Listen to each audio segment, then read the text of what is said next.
Hey guys and gals, welcome back to Bowser Jr. number 1. And for today's Bowser Jr. number 1 extra video, I'm going to be doing a game review for Mario and Luigi Brothership. But of course, you knew that because you read the title and clicked on the video. It only feels like I do one game review a year, because the last one I did was Mario Wonder, which released around this time last year. So yeah, anyway, before I actually get into the review, I'm going to say it's going to be a little bit different than last reviews, and that's because normally in the last reviews I play the game while I talk, and I'm not going to do it for this one because I think it'd be a little bit difficult for an RPG for me to focus on not dying and talking at the same time. So I'm going to be just basically putting the trailer for Mario and Luigi Brothership on repeat. So yeah, anyway, I thought I'd just boot up the game just to show... I don't know, I guess I'll boot up the game, show my progress, and now I'm going to head to YouTube where I can start the review. Alright, I hope to fuck that no ads come up. Anyway, there are a few sections that I do want to deep dive into for this review, but before I actually deep dive into this, just put a little disclaimer. This is my opinion, and this is no way a professional deep dive at all. Sorry about that, just realized the trailer had audio, and I thought it would distract from the review, so I just had to mute the TV. Anyway, as I was saying, this is not like a thorough review, basically my opinion. Just throwing that out there. Anyway, the sections that I do want to deep dive into, I am going to, first off, start with my little nitpicks, which is there's maybe 2. And then I'm going to get into the gameplay, then battles itself, because I want to separate battles and gameplay, because, battles is a huge part of the game, but with gameplay I'm going to focus on the more puzzle aspect of the game. And then I'm going to dive into, really everything else, right? Like the characters, the story, the graphics, the music. Okay. So first off, I think I should do a deep dive into... Oh, actually, I was going to say my nitpicks. That's what I was going to start off with. I don't have a lot. I absolutely loved the game.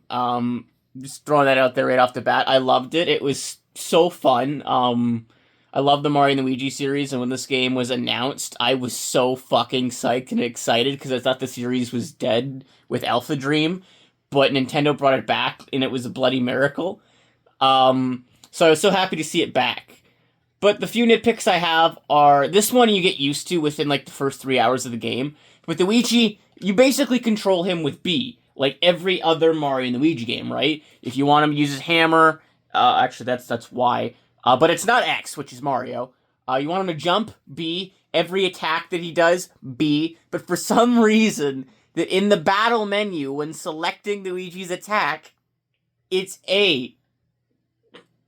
In the first couple hours I was playing that threw me off so bad, because I'd select Luigi's attack with A, and then I tried to perform it with A, because I just hit A.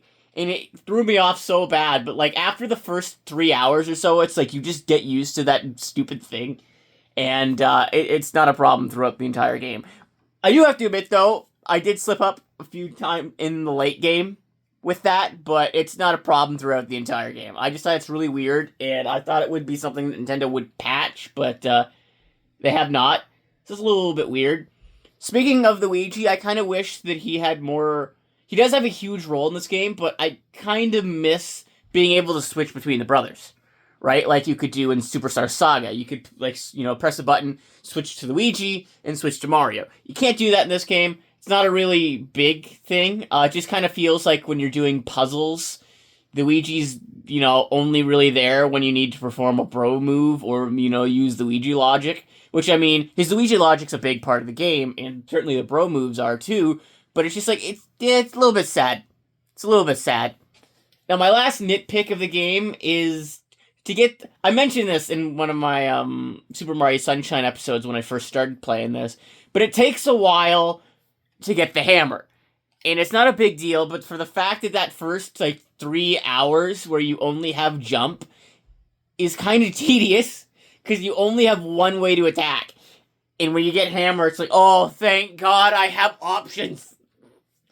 But yeah, those are my only 3 nitpicks of the game, which, it's not a lot. It's not a lot. Now I'm actually going to get into the gameplay, which I really enjoyed. It's a Mario and Luigi game. You have a lot of fun. The puzzles are solving, and I'm going to have to reset the trailer. I guess shout out to GameSpot for the video. I don't know if this is a Nintendo trailer. I hope it is, because that's kind of what I was hoping for. Yeah, shout out to GameSpot's trailers. I know they probably just posted a trailer that Nintendo did. Anyway, back to gameplay. The puzzles are really fun, just like every other Mario and Luigi game. I'll get into the landscapes and different worlds a little bit later, but it always feels so fun and satisfying to perform puzzles. You got different bro moves, like you've got the UFO, which is kind of replacing the spin for some reason, but it doesn't really matter. You've got the bro ball, which is probably my favorite because it's also a fast travel method. Where Mario and Luigi, they both turn into a ball, and you can like do ball rushes, and you travel that way. Then you have the Fire and Ice Bros, which is really cool. How you can like kind of later in the game you get this. Oh, spoilers! I don't know if I threw that out there, but don't watch this if you don't want to get spoiled. Spoilers. Late in the game, you get this ability with the Fire and Ice flowers to basically conjoint them into this huge blast. And that's really cool. I really enjoyed exploring the landscape and doing the puzzles. They're just, they also have like really unique environment puzzles. Like early in the game, there's seesaw ones. Then when you get the bro ball, you have like kind of like speed challenge ones where you're on rails and you gotta rush. There's platform ones where you have to jump on a platform as Mario, and then you have to jump as a platform as Luigi. And if you fuck up, you gotta redo it. There's one I just had in my head. Oh yeah, there's yeah, I think it's escaping me. But there are a lot of fun and different, unique puzzles for environments, and I think that's really cool. There was one in the ice world that I really did enjoy, where it's basically you're doing the whole puzzle as Mario, but you have the Luigi on the bottom right of your screen, and when you need to move a platform, Luigi uses his hammer to move it for Mario, and I thought that was really cool. There's also one in that world there that's on the TV, where you have to escort some toads, and that's kind of cool. I generally really enjoyed the platforming, the bro moves. It was just really fun, and definitely really hit that Mario and Luigi nostalgic itch. Now I'm going to move on to gameplay, the battle aspect, at least. It's Mario and Luigi game. I absolutely love the battles. It was just like, if you played a Mario and Luigi game, this game is going to come second nature. It's just really good. I do like the upgrades they did to hammer and jump. Normally with jump, you jump once, the attack's done. You hammer once, attack's done. But they did kind of like an upgrade, where for the jump, Mario jumps on the enemy, then Luigi gives him a boost, and Mario jumps on the enemy again. Then for hammer, you had this one kind of thing where I can't remember if it's Mario and Luigi that spins up their hammer, and then the second one just slams their hammer, giving it kind of like a speed boost kind of thing, and I think that was really cool. Yeah, this one. Oh, fuck, it fucked up there. But if he did perform that right, Luigi would have hit his hammer, and Mario would have went flying into the enemy doing damage. I think that's really cool how they kind of upgraded those attacks. Also, let's just get right into it. Let's dive into the bro attacks. Everybody's like favorite part of the Mario and Luigi game, the bro attacks. I absolutely love all of them but one. But to be fair, in most Mario and Luigi games, there's one bro attack I hate. All of them are really good. You have the shells, which are the basic bro attacks, which are really good for early game, even though I basically only use the Luigi shell attack, because the Luigi shell attack hits multiple enemies, and Mario only locks into one. But it's really easy bro attack to use, and it's really good for early game stuff. And even in late game, in the final boss, I use it too, because it's like such a cheap bro attack. And Mario's does really good damage, even though it locks into one enemy. That attack right there. Then you get the second bro attacks, which are, I forget the name of that one, but Luigi's got like a lightning attack where him and Mario they move this machine and then lightning shoots down. That one is a really great multi-attacker too. And then Mario also gets Hatch Me If You Can, which is a Yoshi attack, which is it's kind of a multi-attack, but it also at the end it focuses specifically on one enemy, and that was really good too. Then later in the game, you get my favorite bro attack for Mario, which is, I think it first appeared in Dream Team, which is basically Luigi throws bombs at Mario, Mario hits the bombs with a hammer, and then they hits the enemy. And then right at the end of the attack, you get this huge bomb that you hit that separates into fireworks, and the fireworks hit all the enemies.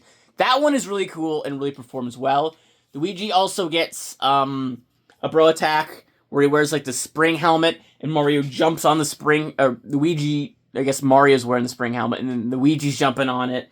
And then after all that, Luigi jumps on the enemy doing a shit ton of damage. That one for me at the start was really annoying to figure out, but I think it was just because I was stupid. But once I figured it out, shit ton of damage, and it was really worth it. Then after that, you get like probably my two favorite bro attacks in the game, which is Mario gets I clock out something, where basically Mario and Luigi basically become guardians of time and stop time, and then just completely wail the fuck on the enemies with the hammers. If you see Mario, press A. If you see Luigi, press B. And then if you perform it well enough, one of the brothers will launch the enemy in the air and just like completely wail the shit onto them, and then a final blow where both of them hit them down with the hammer. That is extremely powerful and probably the best single attack that focuses on one enemy in the game. Where technically it focuses on multiple, but that last enemy that gets launched in the air is basically fucked unless they're a boss. Then there's Luigi's next bro attack, which is, I think it first appeared in Bowser's Inside Story, which is a kind of like a barrel one, where at the beginning of the bro attack, you see all the brothers in barrels. You have to memorize the layout, A for Mario, B for Luigi. Then after that, all the brothers go in this huge barrel. You press X, boom, multi-attack, or big barrel blast attack that attacks every enemy. Then there's the last two bro attacks. Luigi's I love. I think Luigi's is perfect. Basically, Mario and Luigi become Fire Mario and Luigi. You shoot fire and ice balls in this circle, and then it becomes in this big tornado. And then you just keep spinning into enemies, dealing a shit ton of damage. I love that bro attack. It is by far my favorite late game bro attack. And then there's Mario's, which as much as I tried very, very hard, I couldn't master, and I gave up. Which is, what the fuck is his name? Spoilers for the story, but I already gave the warning. It's like Snoutlet's, kind of like, I like to think of him as Snoutlet's boss, because the Great Conductor, basically gives Mario a bro attack, where him and Mario and Luigi get launched into space and have to connect outlets, which the controls is so shoddy. I don't like the controls for that bro attack. And if you're lucky enough to perform that, then you do this huge blast attack. But it's so hard to perform that I didn't even bother. That's probably my only other complaint about the game, is I just hate that bro attack. But to be fair, every Mario and Luigi game, there's just one bro attack I don't like. And it happened to be Mario's strongest one, which kind of sucked. So yeah, the bro attacks were extremely fun to perform, and I feel like the progression as you got them was really good. You started with two good bro attacks, one that had multi-attacks, and then one that focused on one. And then as you progress through the game, you got a lot of really good ones. You have the clock one, which is probably my favorite bro attack in the game. You have the bomb one, which is also a really good one. The spring one, which is really good, and the barrel one, which are probably my favorites. Battling, I really do like. It's typical Mario and Luigi. You can dodge attacks and send them right back at the enemies. You just have to time them perfectly. Enemies, you also have to watch their movements. Like these specific enemies here, you kind of have to watch the way they hold their sword. If they hold it right in front of them, you jump on them. If they hold their swords right above them, you hit them with the hammer. That's kind of cool, and I really do like that the game makes you really focus on battles like that. I also want to talk about the bosses, which I thought were really cool. And specifically, there's some late game ones that are actually kind of very difficult. And to be fair, I entered the final boss like about 3 levels over the recommended amount. The final boss was level 45, and I went in as level 48. For Mario, level 47 for Luigi. It really annoys me that I couldn't get both brothers the same level right before the final boss. To be fair, it was like one of the last fights, right? Like, but you can't save after. It's one of the last fights. Mario had leveled up, and I couldn't go back and do shit so Luigi could level up. It's like, I don't know, a little nitpick, but that's because of me. The bosses are really cool and exciting. They definitely help you progress through the game, and I think they're really cool. I also love how the Luigi logic is a big part of every single boss fight. Basically, Luigi thinks of an idea about the environment around him that can give him a huge damage boost. And if you do perform that attack really well, like that one, that's the Luigi logic right there. If you perform it, like, perfectly, you get a shit ton of damage, and the enemy's stunned so that you can attack the enemy as Mario and Luigi. Like, you basically get a free attack. And I thought that was incredibly cool and satisfying to perform. I'm gonna talk about, like, probably my favorite bosses, which I really did like the fight with the Extension Corpse. It was easier than I expected, considering you're fighting 3 enemies at once. But oh, it was extremely satisfying, and I really did like it. Because it was a fight that was building up throughout the entire game. Same with Zocket's fight. I did really like Zocket's fight.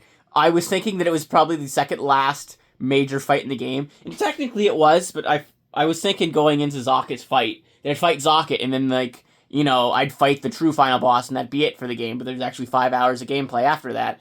But the Zocket fight is really good, too. Then, also, late in the game, you get side quest where you have to go back and fight the 4 main bosses of each area, and they're actually really tough. I went into that first fight under-leveled, but I still won. I still won because I sat there and I dodged carefully and I kept pounding down mushrooms, and I won. But then after that, the 3 other fights, I was recommended level 4, but some of them are really difficult. Like the last fight where you return to the last lighthouse where there's a boss, and the boss has been golemed, and he's actually a bitch. I was a recommended level, but he was still a bitch to take down. But it felt extremely satisfying when it ultimately did KO the motherfucker. Then there's the final boss, which I do have a actual screen recording of me kicking his ass, which I thought was really cool. It's like the only boss in the game to have more than one phase.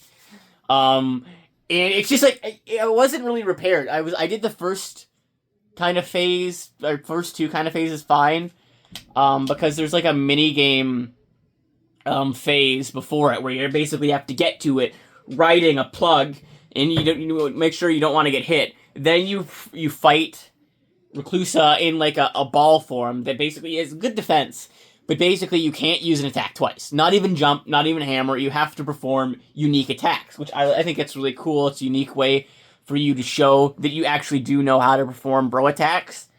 But then you actually get to the final boss's final phase, and it's like the first half of it's like, yeah, I'm kicking this thing's ass. And then for me, when like half the health was gone, it was like, oh, this motherfucker not playing. As soon as that happened on my first attempt, because it took me 2 attempts, just basically killed Mario and Luigi immediately.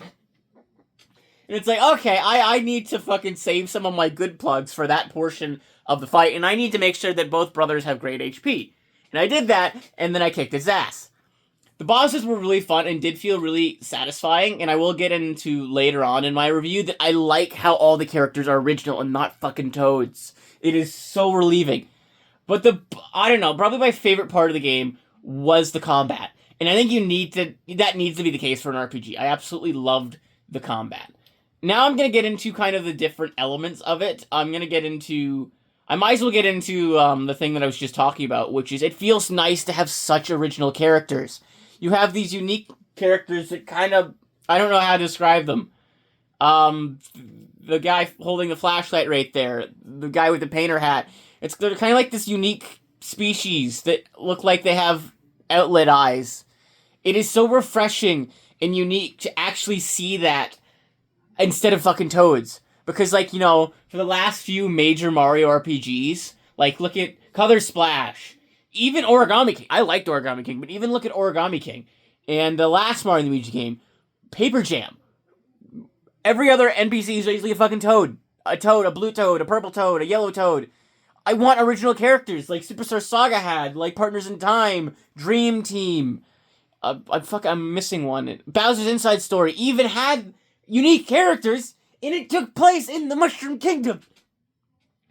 So it feels so good to have unique characters. Specifically, I'll get into like more of the main characters in this part of the review now.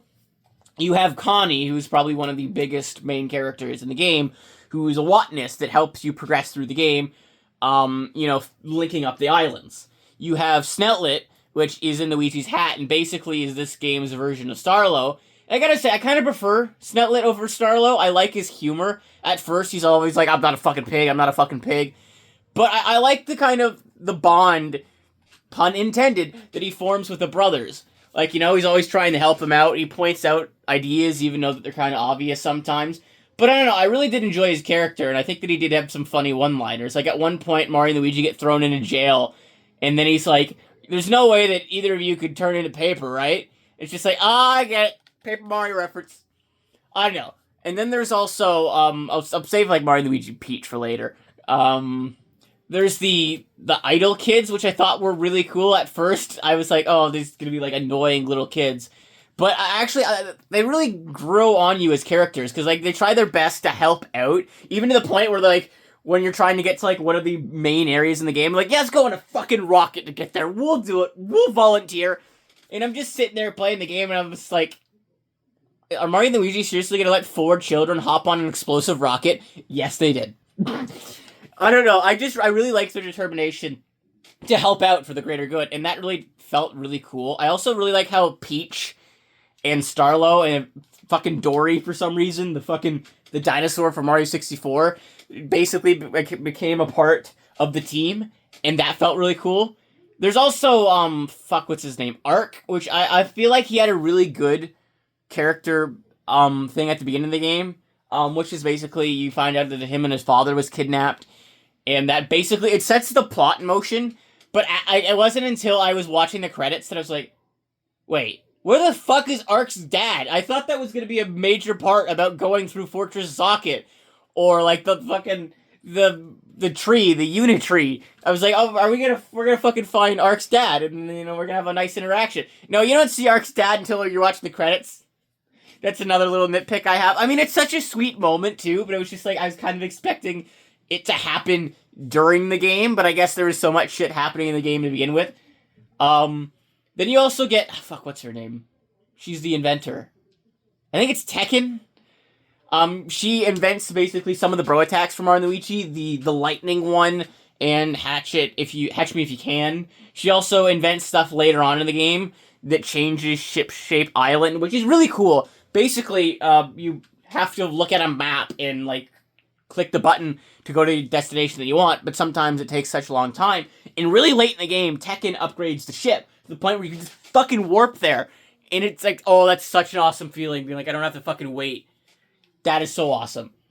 She's also, I kind of did like her character arc of that she was, like, so cocky, and then she kind of gets humbled by this other inventor that I also really like. How this other inventor has, like, a huge thing for Luigi, and Luigi's like, no, please, stay the fuck away from me. It's great. It's great. I love how Luigi's kind of like a chick magnet.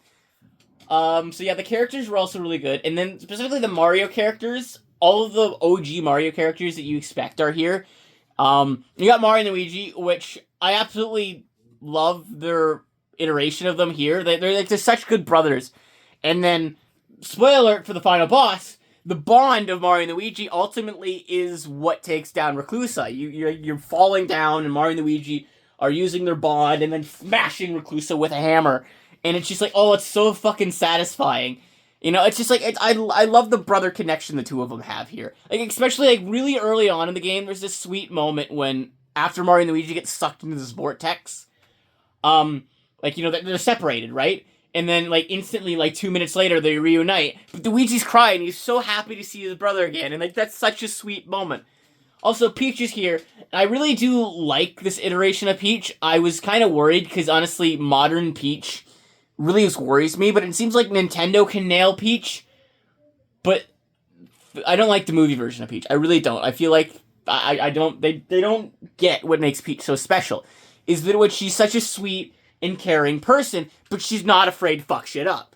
And her in this game is, she's sweet and she's caring, but she wants to help, so she goes with the idol kids to help. And I love that. You have to have Peach being, like, sweet and kind. And this is a little rant about the movie version of Peach. But the movie version of Peach, it just kind of felt too much girl boss for me. Like, oh, I can do this shit by myself.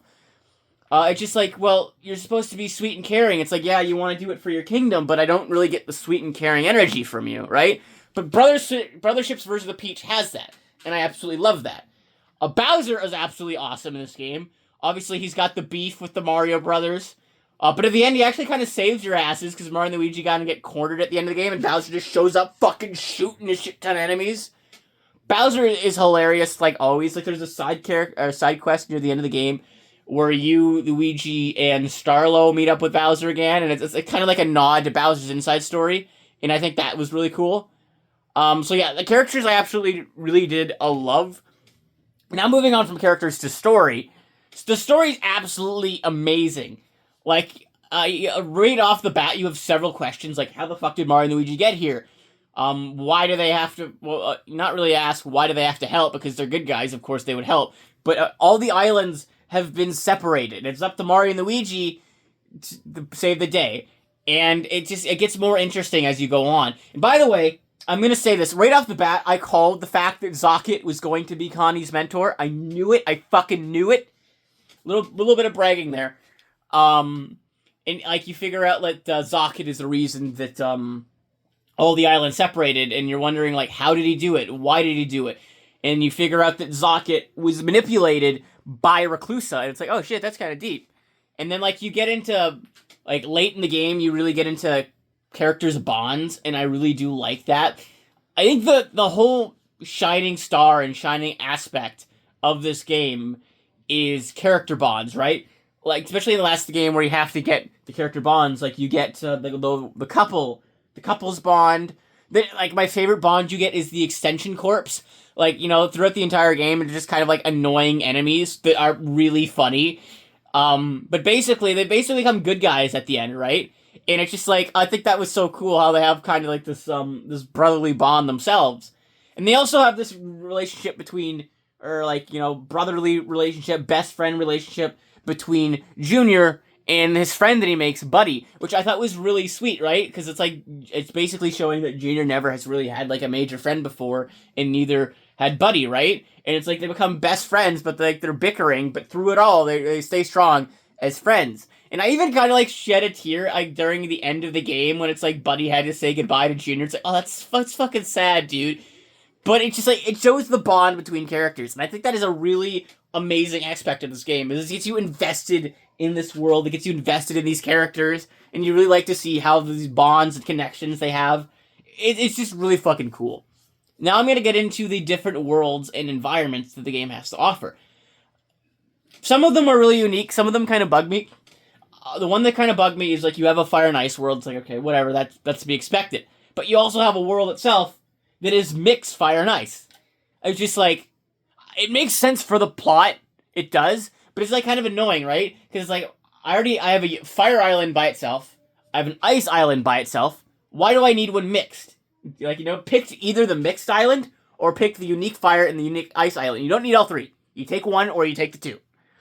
But the rest of the islands are very unique and cool. You have this isolated desert one that has like this rundown town. This one here is really cool. It's like this ruined place, but Bowser's basically taken it over. It's really cool. Then you have like this kind of jungle forest one where it's raining. The first world you go to is really unique, which is like, it's such a small town, but it's like the people there are like really into art, so you get to see like unique works of art in that. You get this entire like desert sand place where you have quicksand and insta-kill enemies to dodge, which is kind of, it's really cool and kind of puts you on your toes. Let's see, there's some other really cool ones too that I gotta think about. There's late in the game, it's like the last island you go to is like this jellyfish one, which is really cool too. It's like this, basically you're inside of this jellyfish club, right? And it's like, it's such a unique and cool place that you typically wouldn't think you'd see in a Mario place, or a Mario game, right? Because it's like, Mario games, I'm talking really fast. I'm sorry if that bothers anybody. But Mario games, you've got the fire world, you've got the ice world, you got the desert world, and so you wouldn't expect like this kind of like jellyfish club, and I think that's really cool. The environments are really cool, and you won't know what to expect, and I think that is really cool as well. Now, I think that's every major talking point that I did want to talk about in the game. Oh, collectibles. I'm so glad I remember collectibles. And in side quests, but I'll get to side quests later. Collectibles, I'm 100%er myself. And I did enjoy this game's collectibles. Basically, this game's collectibles is sprite bulbs, which is actually really satisfying to get them because you can use them to help you in battle. You can use sprite bulbs to craft battle plugs. And with battle plugs, it gives you a unique, those things right there, gives you a unique advantage in combat. Like, it gives you, one gives you better defense, the one that I use mostly in boss fights is an auto 1-up, which is basically when one of the brothers go down, it uses an auto 1-up, so you don't have to waste your turn using it. You also have some ones early in the game that I really like, which is this Kaboom attack, which damages every enemy. I think, is that going to show it? Yeah, that one there. You have some other really cool and OP ones, especially the late game ones, where you have these two 15-turn ones, where after 15 turns in combat, you're completely healed. And the other one is after 15 turns in combat, this bomb drops down, dealing huge amounts of damage. So the collectibles were really fun to get, and it was satisfying to get, because I could craft them into something that I would definitely use really late in the game. Or not late in the game, throughout the entire game. I do have one more issue, which is, there's these, I think it's like, I don't know, 3 sprite bulbs late in the game that just, show up out of fucking nowhere. They show up in, I forget the name of the place, but it's the place that Bowser's basically taken over.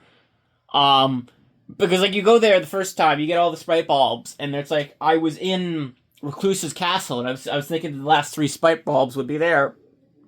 And then I was, getting so close to the end of the game, I'm just where are they? I'm panicking.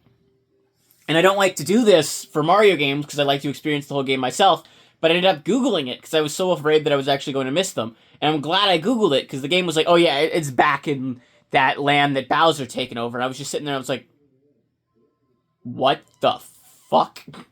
I was just why?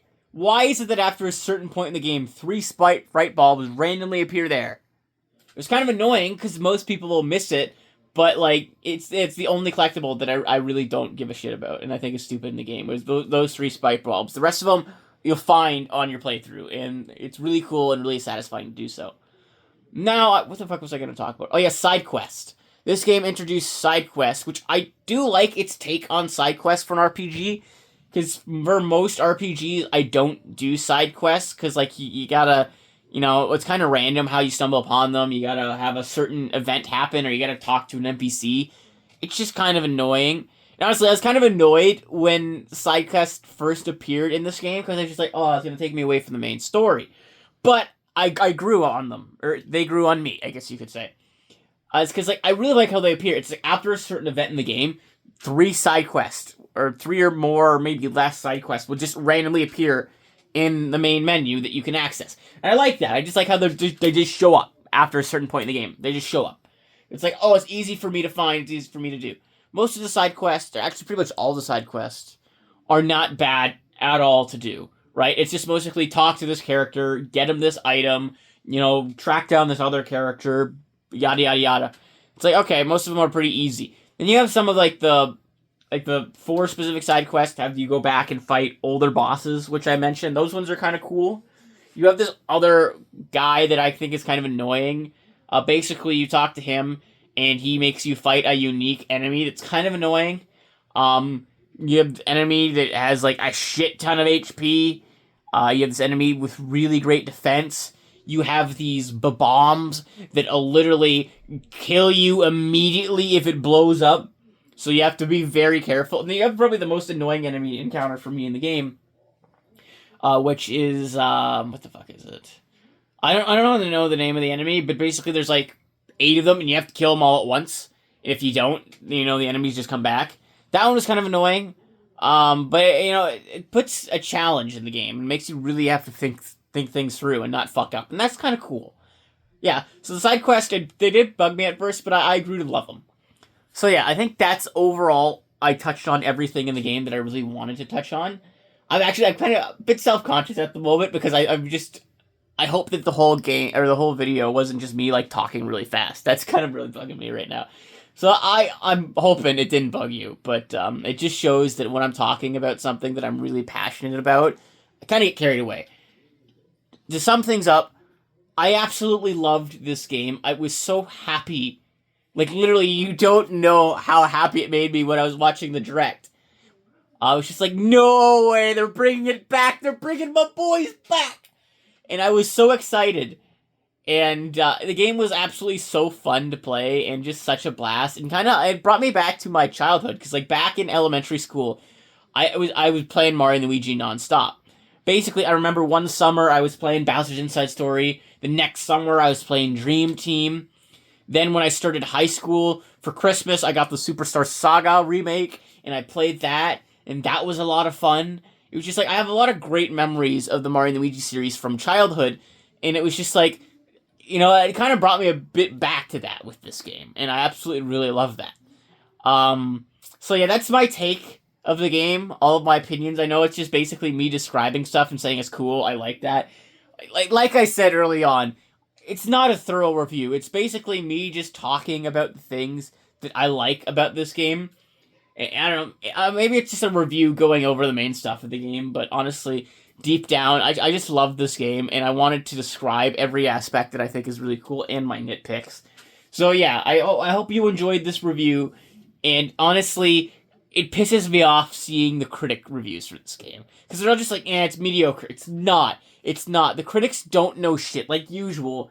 Here's my little take. Never trust critics. Movie critics, game critics, don't trust them. Because most of the time, they have a bias, right? Trust the player or the movie watcher score. Because chances, actually, I'm not even going to bring movies into this, because movies is everybody's own opinion. Games is a little bit different in my opinion, right? Because with games, you can kind of be like, you're honestly going to be invested in a game that appeals to you. If it's an RPG, if it's a platformer, and then you watch the gamer reviews of it, and they can tell you if it's good, right? And pretty much every gamer review of this game is like, it's amazing. I love it. It's a perfect entry for the series. And the critic reviews is just like, oh, it's mediocre. Fuck the critics. They know nothing. This game's a masterpiece. So that's my little tangent. Don't trust critics. Trust game reviewers, not game reviewers, game players. Trust the players. So yeah, honestly, critics was really annoying.